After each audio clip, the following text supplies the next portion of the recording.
now, I think we're going to have a really good matchup. And for those of you asking in chat, FXO is going to be playing next week. So the winner of this match will play FXO for next week. So let's go ahead and get things started. And HD, go ahead and take it away for us. All right, guys. So we have a Protoss versus Zerg here. It's going to be Perfect and CatZ.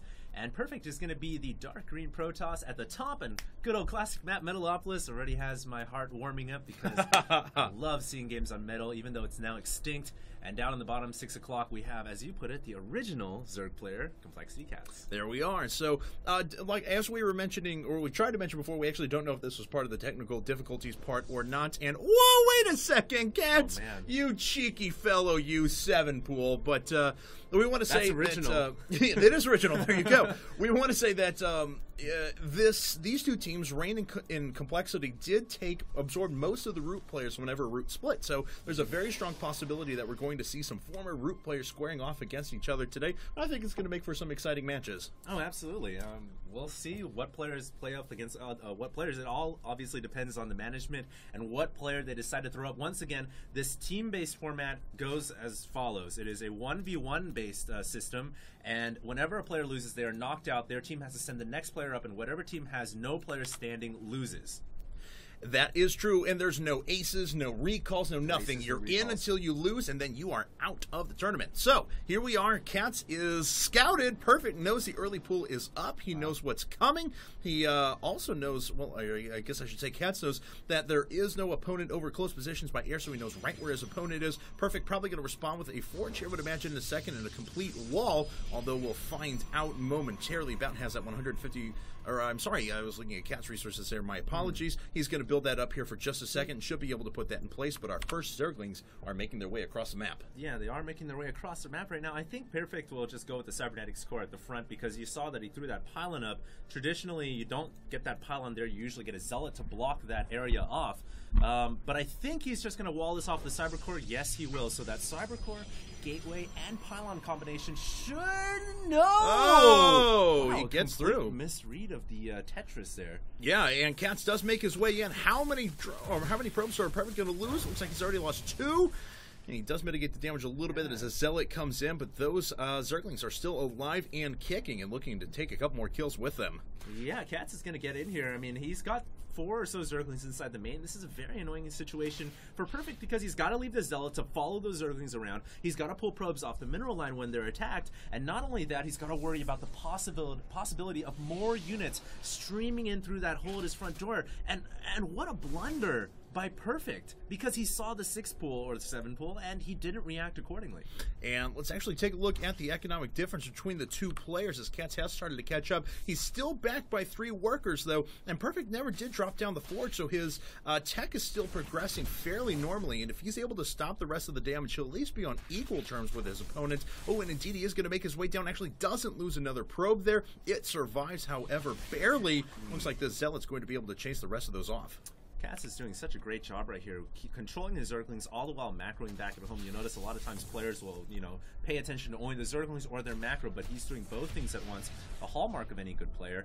And he's gotten at least 1 or 2 probe kills with those Zerglings, not to mention a full-on scout in Perfect space. So he's done incredible amount of damage with these Zerglings, and I think he's justified the cost of opening with his 7 pool.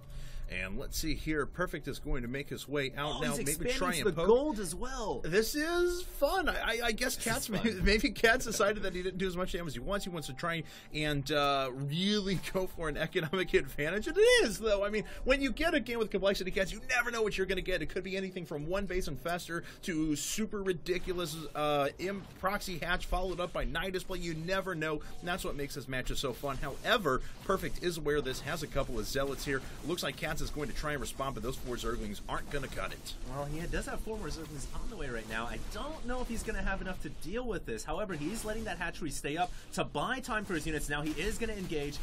There are 2 Zealots here. Really good micro by Perfect, trying to keep those Zealots from being surrounded, and I think he's going to be able to keep all his forces alive, and that's going to force more Zerglings out of CatZ. Look at him. He's building 12 more. I think 10 more just popped out right there. So this is hurting the economy indirectly because CatZ cannot drone up. And Perfect is picking away the hatchery, but it looks like CatZ will arrive just in time. That hatchery will stay up, but a pretty concerted attack from Perfect relatively soon will be able to knock it out completely. CatZ is going to need to defend that with everything he's got. And look at this. Wow. Perfect already going for the 4-gate. Looks like Warp Gate technology is going to finish just after this round of units gets done. And he's going to be able to put on a lot of pressure, especially because CatZ just overcommitted to Zerglings and wasn't able to put up as many drones as he would like. Perfect could be in a pretty good position.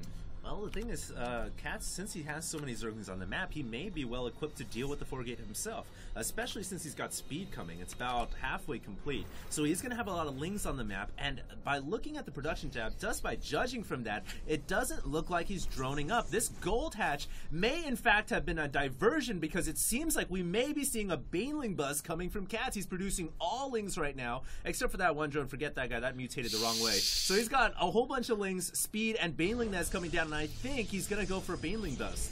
Now, Perfect has a full wall down. He doesn't want anything getting into the main, and it looks like he is going to attack behind this. There are a few Banelings coming up, but just 4 of them. I don't believe there are any existing on the map. No, there are not, just looking at the units tab there. And this is quite a few units for Perfect. If he's able to force field in front of the Banelings and pick those couple off, I think he's more than equipped to take care of this, but it's really going to come down to positioning. I love how CatZ is positioning his units on the creep as well as on the outside, realizing that this attack is imminent, and he's going to be able to surround these forces. He will save the hatchery as well, I would imagine, and those Banelings exploding over some of the Zealots, not getting the most damage per cost, and actually, I think CatZ may end up losing the hatchery. Yes, he does, and I don't know if he's got enough attacking units to deal with this Stalker Sentry harass. Well, the second round of Banelings comes in, does take out another Zealot or so. It's going to be close, but man. Perfect, he's got plenty enough. I mean, he never exposed these sentries. They weren't taking down those very expensive sentries. He didn't even have his Stalkers touched.